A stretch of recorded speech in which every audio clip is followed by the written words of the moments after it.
Bueno, pues muchísimas gracias a todos ustedes, especialmente pues a la doctora Padilla y al doctor Obregón. Y eso, de nuevo, disculpad mi demora, mi retraso, me he perdido la primera ponencia y pues disculpadme, pero eso, la diferencia horaria me ha trastocado un poco. Bueno, pues eso, para mí es un orgullo poder estar hoy aquí con ustedes y poder construir este puente, ¿no? Este puente transoceánico entre la UNAM y la Universidad de Granada. Como ha dicho la profesora Padilla, yo estoy en el departamento, soy profesor de filosofía jurídica y filosofía política y es desde ahí desde donde les voy a hablar, ¿no? Llevo años trabajando la idea de estado de excepción. De hecho, el año pasado publiqué un libro con el título Bioestado de excepción, es decir, un estado de excepción sobre el bio, sobre la vida, sobre el cuerpo. En aquel entonces, este libro del año pasado no analizaba el carácter, la epidemia, porque obviamente no tenía capacidad como para saber lo que iba a ocurrir, pero sí analizaba, sí planteó qué pasa cuando el cuerpo es situado en un estado de excepción que hoy es tan real, ¿no? Bien, mi ponencia va a ir sobre esto, ¿no? Cómo se ha construido un estado de excepción viral en torno a dos categorías, la categoría soberanía y la categoría suspensión del derecho. Y el marco desde donde les voy a hablar es el marco de una mutación en la forma de gobierno sobre los sujetos y sobre las poblaciones, una mutación en la forma de gobierno que Michel Foucault, el filósofo francés, en los años 70, pues diagnosticó con el concepto biopolítica. Y luego, antes de morir, unos poquitos años antes de morir, hablaría de gubernamentalidad, ¿no? Que es una forma de gobierno sobre nuestras corporalidades, es una forma de gestión y administración del cuerpo de la población para adaptarlo al aparato de producción capitalista. Pues bien, desde esta biopolítica, desde esta gubernamentalidad, es de donde les voy a hablar y además es una biopolítica que no es solo un plano teórico, sino que lo estamos viendo día a día, ¿no? Si uno enciende la televisión, si uno lee la prensa o cualquier red social, constantemente estamos viendo estadísticas de personas infectadas, personas recuperadas, personas fallecidas por el coronavirus, lo que refuerza, como digo, esta biopolítica, este gobierno sobre nuestras corporalidades. Sobre lo que quiero reflexionar al final de la intervención es cómo en este marco de biopolítica en el que se junta el estado de excepción, se está produciendo también una mutación o una producción de un tipo nuevo de subjetividad. Un tipo nuevo de subjetividad, como digo, en un marco de un estado de excepción que es explícito y que es viral. Viral en un doble sentido. Viral en el sentido de justificado por una pandemia, pero viral también en el sentido de que su expansión también es viral, es decir, se expande el estado de excepción tan rápido como se expande la pandemia. Pues bien, voy a analizar en primer lugar muy brevemente, un par de minutitos, este marco desde el que hablo, el marco de la biopolítica, y luego pasaré a la relación soberanía, suspensión del derecho y finalmente el estado de excepción. Bien, decía que este concepto de biopolítica es un concepto que lo conocemos a partir de la obra de Michel Foucault, sobre todo sus textos de los años 70, aunque es un concepto que viene de antes, es un concepto que ya a inicios del siglo XX ya se viene utilizando, pero que es Foucault quien le da el contexto, la categoría tal y como la conocemos hoy en día. Y lo que hace Foucault es analizar el paso de una sociedad soberana a una sociedad disciplinaria.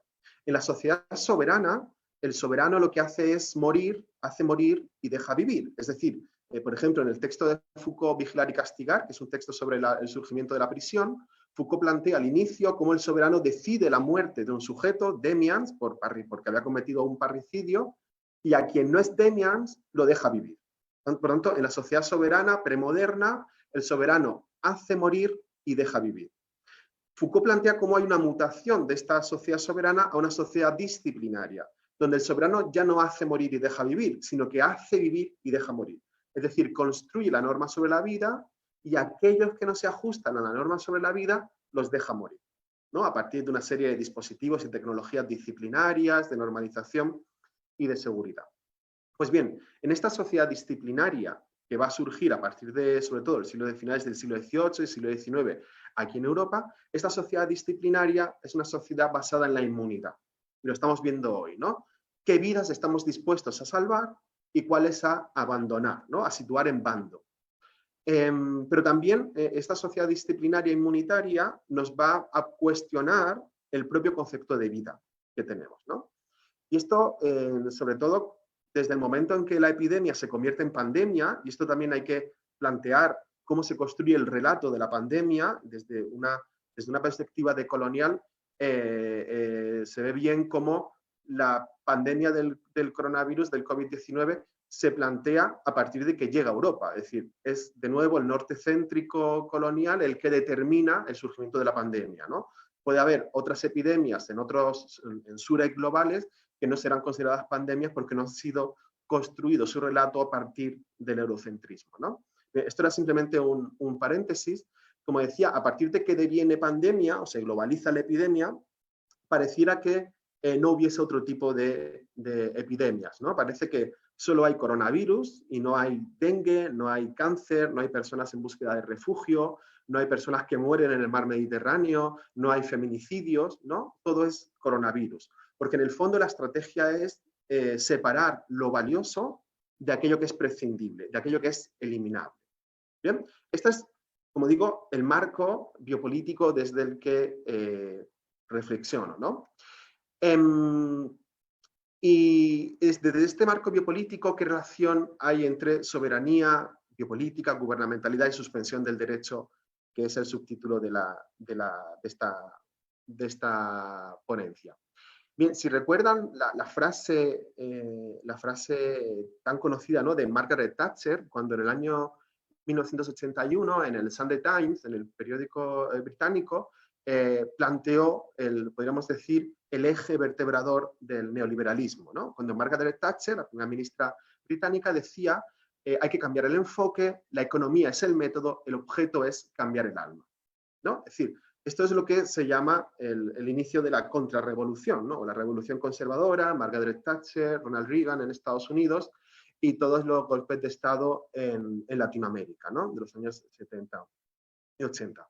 Esta estrategia neoliberal de cambiar el alma y el cuerpo de la nación es una estrategia que ya también Michel Foucault había planteado unos años antes, o había diagnosticado unos años antes en sus cursos en el Collège de France, cuando Foucault analizaba la relación entre biopolítica y liberalismo o gubernamentalidad, o cómo la gubernamentalidad neoliberal establece, marca, expresa una racionalidad que marca o que se marca en torno a la vida y en torno a la población, ¿no? Entonces, cambiar el alma y el cuerpo de la población por medio de la economía es lo que plantea la gubernamentalidad neoliberal, pero ahora hay que añadir un elemento más a ese diagnóstico de Foucault, y es el elemento de la forma legal de lo que no puede tener forma legal, que es el estado de excepción. Un estado de excepción es la forma legal de lo que no puede tener forma legal.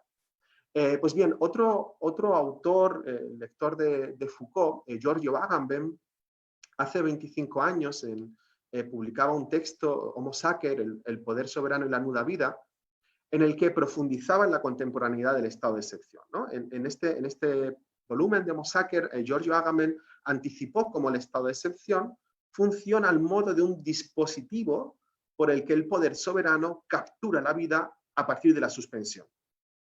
Bien, pues esta captura de la vida a partir de la suspensión, luego unos años después, en el año 2003, a Giorgio Agamben profundizará en ello, planteando cómo el estado de excepción va a ser el paradigma político contemporáneo, ¿no? Y el estado de excepción entendido como ese espacio vacío de derecho, una zona de anomia, un no lugar respecto del derecho.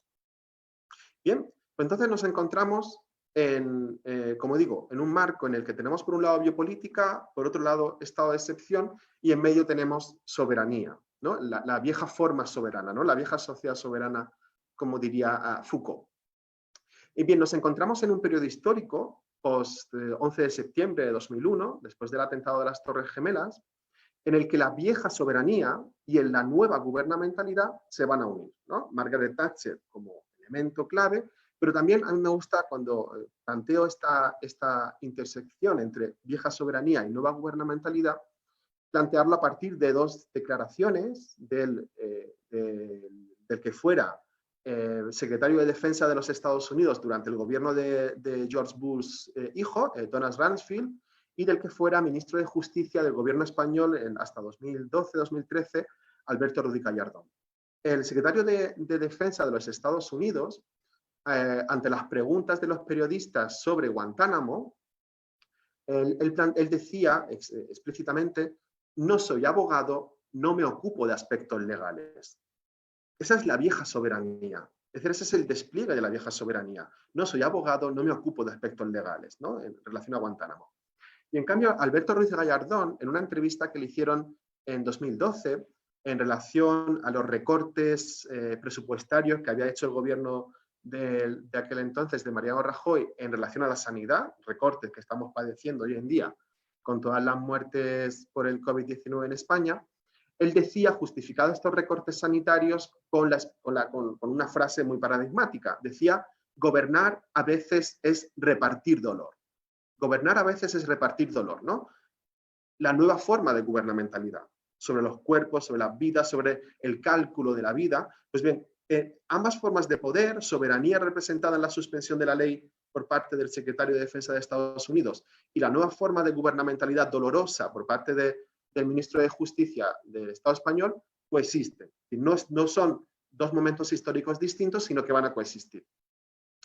De hecho, Foucault, en una clase que dio en el Collège de France en febrero del año 78, planteaba un triángulo. Planteaba el triángulo entre soberanía, disciplina y gestión gubernamental. Y decía Foucault que esta gestión gubernamental, sin esta gestión gubernamental, el Estado no hubiera podido sobrevivir. Dice textualmente Foucault: el Estado en su supervivencia y el Estado en sus límites solo deben comprenderse sobre la base de las tácticas generales de la gubernamentalidad.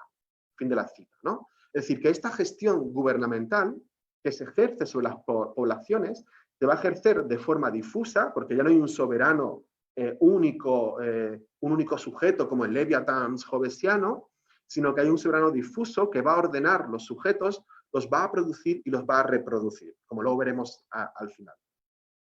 Pues bien, como digo, esto ya Foucault lo había diagnosticado. Es cierto que Foucault, al morir en el año 84, pues no planteó cómo sería esa forma de coexistencia entre soberanía y gubernamentalidad, entre soberanía y biopolítica, pero sí la ha hecho, por ejemplo, Judith Butler. Judith Butler, en su texto Vida precaria, plantea como digo, la forma de esta coexistencia entre soberanía y gubernamentalidad.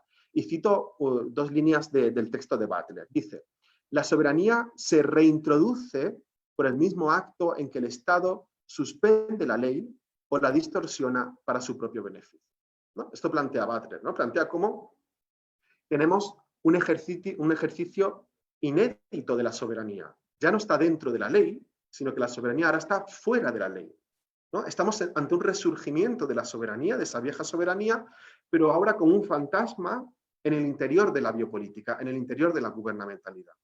Y este resurgir no se hace desde las garantías del imperio de la ley, sino precisamente desde su suspensión y desde la abolición de la división de poderes, ¿no? Cuando se otorgan plenos poderes al Ejecutivo. Está pasando, el caso paradigmático es el caso de Hungría, donde se le ha dado plenos poderes al presidente húngaro de forma ilimitada, pero también está pasando, por ejemplo, con el Ejecutivo español. Pues bien, la soberanía se va a ejercer en este caso precisamente en el acto. Con otras palabras, no es que el poder soberano suspenda el Estado de Derecho, sino que el Estado de Derecho, en el acto de quedar suspendido, produce la soberanía por medio de dicho acto, ¿no? Lo va a producir como un efecto. De ahí que si la soberanía se ejerce por medio de la suspensión de la ley, la gobernabilidad se realizará por medio de un poder administrativo extrajurídico. Es decir, la gobernabilidad se va a ejercer por un poder administrativo en un espacio que es extrajurídico. Y esto es relevante remarcarlo para luego hablar del estado de excepción. Porque ¿qué consecuencias tiene esta inversión de la relación de la soberanía con la ley? Que nos encontramos ante una soberanía que no tiene que responder ante ninguna ley y no tiene que responder ante nadie.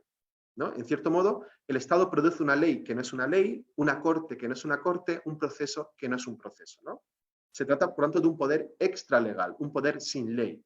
Y por citar de nuevo a Judith Butler, ¿no? En este poder sin ley, la ley se suspende en nombre de la soberanía de la nación, dice Judith Butler, entendida como la obligación de cualquier Estado de preservar y proteger su propia territorialidad. Y esto lo estamos viendo perfectamente, por ejemplo, con la suspensión del espacio Schengen aquí en Europa y el cierre de fronteras, ¿no? Europa cierra sus fronteras hacia el interior y hacia el exterior para proteger soberanamente su territorialidad, ¿no? Y sigo con la cita de Judith Butler. Por este acto de suspender la ley, el Estado queda entonces desarticulado en un conjunto de poderes administrativos que en alguna medida se sitúan en el exterior del aparato del Estado mismo, mientras que las formas de soberanía que resucitan en su interior señalan la persistencia de formas de poder para el Ejecutivo previas a la emergencia del Estado moderno. Fin de la cita, ¿no? Y esto es, como decía antes, el acaparamiento de poderes, de plenos poderes, y como paradigma lo que está ocurriendo en Hungría. Pues bien, las actuales democracias liberales, en definitiva, lo que está ocurriendo con esta unión entre soberanía, vieja soberanía y nueva gubernamentalidad y esta suspensión de la ley como una forma, como un efecto para que produce la soberanía, lo que está ocurriendo es el cumplimiento de una tesis que ya hace más de 80 años fue enunciada por Walter Benjamin, por el filósofo alemán, cuando en su texto del año 38 sobre el concepto de historia, Benjamin, respondiendo a Carl Schmitt, decía: la tradición de los oprimidos nos enseña que el estado de excepción en el que vivimos se ha convertido en la regla, ¿no? Y en cierto modo, esta tesis de Benjamin lo que nos plantea es como el futuro del derecho es el de un espacio sin ley, ¿no? Una zona en diferenciación, un espacio abandonado a la arbitrariedad. Con lo cual, al final, la tesis, por ejemplo, de Hannah Arendt, que enunciaba en los años 50, sobre el derecho a tener derechos, ¿no? Y que dio lugar al tiempo de los derechos, con los pactos internacionales del año 60, etc. Este derecho a tener derechos ha mutado a un derecho a suspender derechos, ¿no? En esta intersección entre soberanía y gubernamentalidad se produce ese derecho a suspender derechos o la negación del derecho a tener derechos, utilizando la expresión a la inversa de Hannah Arendt. Pues bien, esta suspensión, paradójicamente, se va a hacer en nombre del Estado de Derecho. Bien, pues desde este marco en el que coexisten soberanía geopolítica y en el que se suspende la ley para, paradójicamente, hacerlo en nombre del Estado de Derecho, es donde va a surgir este estado de excepción viral en el que nos encontramos. Bien, voy a hablar ahora en esta última parte de mi intervención desde la experiencia española, ¿no? Que es desde donde la estoy viviendo. En el Estado español decretó el 14 de marzo el estado de alarma, ¿no? Constitucionalmente tenemos tres formas de suspensión: el estado de alarma, estado de sitio, estado de excepción y estado de sitio, ¿no? El más leve es el estado de alarma, aunque las medidas que se han tomado en este estado de alarma corresponden más bien al estado de alarma o al estado de excepción o al estado de sitio, como es el confinamiento, etcétera, etcétera.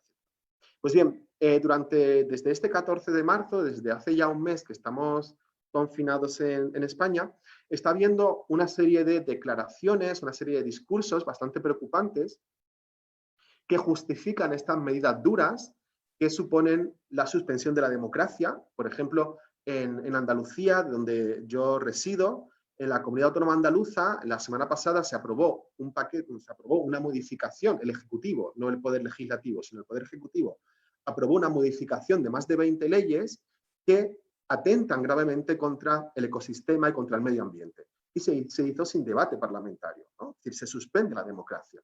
Cuando se suspende la democracia, se suspenden las garantías jurídicas y, en fin, se suspende el Estado de Derecho. Por ejemplo, en España, hasta el día de ayer, desde el 14 de marzo hasta el 13 de abril, se han puesto, la policía ha impuesto más de 650.000 multas por saltarse el estado de alarma y en aplicación de la ley de seguridad ciudadana. Y estas multas van desde los 600 euros, son unos 16.000 pesos, a 600.000 euros, unos 16 millones de pesos. La razón es eso: un sujeto que se salta el estado de alarma, que está en la calle, se le impone una multa. Para que se haga una idea, en el año 2018, el número de multas que se impusieron en aplicación de esta ley de seguridad ciudadana fueron de 48.000. En todo un año, en este menos de un mes, se han puesto más de 650.000 multas. Con lo cual, lo que está imperando además no es una discrecionalidad, es una pura arbitrariedad policial que estamos viendo diariamente con violencia racista. Es decir, sobre todo la población gitana en España está sufriendo durante este confinamiento una violencia explícita, una violencia física explícita por parte de la policía. Junto a estas más de 650.000 multas que se han interpuesto, hay más de 3.000 personas que han sido detenidas y sometidas a un proceso judicial que puede desembocar en varios años de prisión, también por saltarse el estado de alarma. Para que se haga una idea, en España a día de hoy hay una población penitenciaria de 58.000 personas. 58.000. 3.000 personas potencialmente pueden ser población penitenciaria porque se han saltado el estado de alarma y porque arbitrariamente la policía ha decidido incoarle un proceso judicial, ¿no? Iniciar un proceso judicial.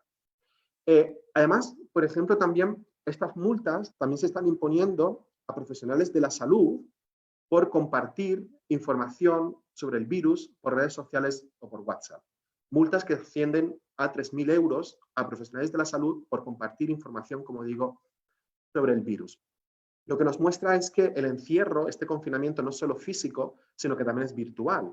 De hecho, el 28 de marzo, hace 2 semanas, 10 días, el gobierno español publicó en el Boletín Oficial del Estado una orden ministerial por la cual permite la geolocalización de la población. Es decir, expropia los datos de las compañías de teléfonos para geolocalizar a la población y saber en cada momento qué están haciendo y dónde están a partir de su celular. Lo curioso es que esto que se publica el 28 de marzo y que se justifica la geolocalización de la población durante el confinamiento, también dice el decreto, la orden ministerial, que se hará en los días previos al confinamiento, sin especificar cuántos días previos. Es decir, lo que se está haciendo es una suspensión del derecho retroactiva. Se suspende el derecho antes incluso del decreto de estado de alarma. Se suspende el derecho incluso antes de la suspensión del propio derecho, ¿no? Esto es paradójico. Como digo, todas estas medidas están siendo, hay un discurso fuerte de justificación, y este mismo discurso de justificación está teniendo otro discurso en tono jocoso, en tono sarcástico, sobre la justicia social, ¿no? Se están riendo, por ejemplo, de la violencia de género, se están riendo de los derechos sociales. El gobierno, por ejemplo, el gobierno español está tomando una serie de medidas para la protección de personas que viven en situación cuyas condiciones materiales no son condiciones materiales para tener una vida digna, y está programando medidas sociales, y estos discursos que están justificando al mismo tiempo las medidas de suspensión de derecho están teniendo un tono jocoso, un tono sarcástico sobre estas medidas sociales, porque entienden que son accesorias, que no tienen importancia. Y además lo hacen desde un discurso bélico, donde es un discurso donde sitúan a toda la población como soldados y donde individualizan la responsabilidad y también la culpa de la pandemia. Y eso además se va a hacer y se va a hacer visible a partir de la liturgia de las ventanas, de la liturgia de los balcones, de la liturgia de las terrazas, donde la gente se asoma a la ventana y señala, insulta y agrede a quienes están en la calle porque bien van a trabajar, porque son sanitarios o bien porque están paseando a sus perros. Está habiendo una violencia social por parte de la propia población en la que se está señalando a quienes no son de los nuestros, ¿no? Es decir, señalando al enemigo, porque necesitan, dentro de ese marco de un lenguaje bélico, necesitan localizar y visibilizar a un enemigo. Y como el virus no lo es, están haciéndolo sobre aquellas personas que están en la calle por las razones justificadas que sean, ¿no? Con lo cual, aquí tenemos un cóctel muy peligroso que es ampliación de los poderes policiales y normalización del acoso social. Y todo esto, además, como digo, con el señalamiento de la accesoriedad de los derechos sociales, de los derechos que nos dan condiciones materiales para tener vidas dignas, por entenderlos como accesorios, ¿no? Y derechos sociales que sitúan en el centro el sostenimiento de la vida y que están siendo desde hace muchos años reivindicados desde los feminismos o desde los ecologismos, están siendo desarticulados, ¿no? Están siendo desactivados los discursos que potencian el sostenimiento de la vida o que ponen en el centro los cuidados para pasar a un sostenimiento de la vida en clave xenófoba, en clave racista y en clave autoritaria. Pues bien, de todo esto, ¿qué podemos extraer? En primer lugar, lo que pienso que podemos extraer de esta experiencia del estado de excepción viral es la paradoja de la soberanía. La paradoja de la soberanía consistiría en que si el soberano es quien decide sobre la excepción, es porque el ordenamiento jurídico le reconoce el poder de suspender el propio ordenamiento, ¿no? La soberanía se va a presentar como la decisión sobre la excepción, porque en cierto modo se va a entender que el derecho no puede proteger determinados bienes y es necesario crear un vacío jurídico, ¿no? Neutralizar el derecho en tanto que éste no está en condiciones de salvaguardar el bien común. Y esta, como digo, es la paradoja de la soberanía, porque la pregunta es qué ocurre con aquellos actos realizados durante el estado de alarma, durante el estado de excepción, para cumplir esa función. ¿Qué naturaleza tienen estos actos? La cuestión posiblemente es que estos actos se van a encuadrar en un no lugar, es decir, en una indeterminación jurídica. Con lo cual, al final, la ley está vigente, pero no se aplica, está suspendida, ¿no? La segunda idea que se puede resaltar es que al final el Estado de Derecho va a ser aquello que sobra de la excepción. Al estar vinculado el Estado de Derecho con la excepción y con la excepción determinada por el soberano, al final la normalidad va a ser aquello que sobre de la excepción. Y por eso estamos escuchando muchos discursos que plantean que el Estado de Derecho en situación de emergencia sanitaria no ha lugar, no tiene lugar, no es necesario el Estado de Derecho. Hay que tomar decisiones, en el peor sentido de esta palabra, a lo Carl Schmitt, ¿no? Hay que tomar decisiones y no Estado de Derecho. Con lo cual, al final, los derechos y la democracia, que debería estar más fuerte en una situación de emergencia, se van a plantear los derechos como aquello que tenemos cuando nos los podemos permitir. Y al final no se toman en serio los derechos, ¿no? Que sería al final ese límite a la arbitrariedad que estamos sufriendo diariamente. Y esto, en tercer lugar, va a situar a la ciudadanía en una situación de súbdito frente al soberano que suspende el derecho, pero también la ciudadanía se va a convertir en soberana desde sus ventanas cuando ejercen violencia normalizada, violencia sobre aquellas personas que están en las calles, ¿no? Pues bien, lo que está sacando el coronavirus es lo que ya se estaba planteando desde ese cambio paradigmático que fue el 11 de septiembre de 2001, ¿no? El 11 de septiembre de 2001 supuso que la libertad debía ser suprimida para defenderla en un entorno en el que se producía una mutación religiosa donde se vinculaba mundo islámico con terrorismo. Y ahora estamos viendo que la vida tiene que ser suspendida para protegerla en una situación de mutación biológica donde la salud se ha convertido en una obligación jurídica, ¿no? En cierto modo, lo que esto nos muestra es cómo la crisis se ha convertido en un arte de gobierno. Y por concluir, si reparamos en la historia, lo que nos enseña esta es que cuando los estados toman mucho poder en momentos de emergencia, es muy raro que luego devuelvan ese poder. Lo que nos enseña este confinamiento y este estado de excepción es que estamos viendo una tecnología, un dispositivo de disciplinamiento de las corporalidades, biopolítica. Este disciplinamiento se está haciendo por medio de una gubernamentalidad de la movilidad. Y esto lo ha planteado muy bien, por ejemplo, una profesora de la UNAM, Ariadna Estevez, cuando ella ha planteado cómo este gobierno de la movilidad lo que nos hace ver es qué economía se está salvando. La economía que se está salvando es el teletrabajo, es el Big Data, la geolocalización, es el extractivismo minero en la industria digital, como por ejemplo con el coltán, ¿no? Y esto ya lo decía Foucault, ¿no? La biopolítica va ligada al capitalismo, ¿no? Lo veíamos antes con Margaret Thatcher. Lo que produce esta tecnología, estos dispositivos disciplinarios, lo que producen son cuerpos adaptados al aparato de producción. Por lo que estamos viviendo es una normalización, una disciplina biopolítica total para cambiar el modelo de trabajo, ¿no? Para cambiar ese conflicto entre capital, trabajo y vida. Y al tiempo que habrá vidas y sus garantías jurídicas que serán señaladas como accesorias, como prescindibles, y por tanto todas las conquistas sociales en materia de igualdad material y no discriminación van a ser sepultadas.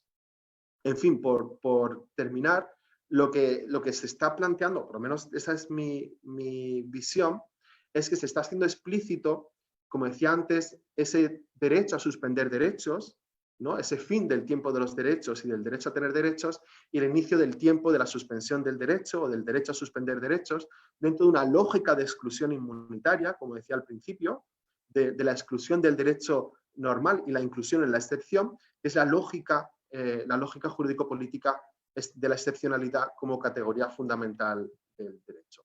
En fin, por no abusar del tiempo y luego en el debate podremos proseguir, nada más. Darle las gracias de nuevo a los doctores Obregón y Padilla por esta oportunidad y a todos ustedes. Y nada más, entonces quedo a su disposición para luego el turno de debate poder desarrollar alguna idea más.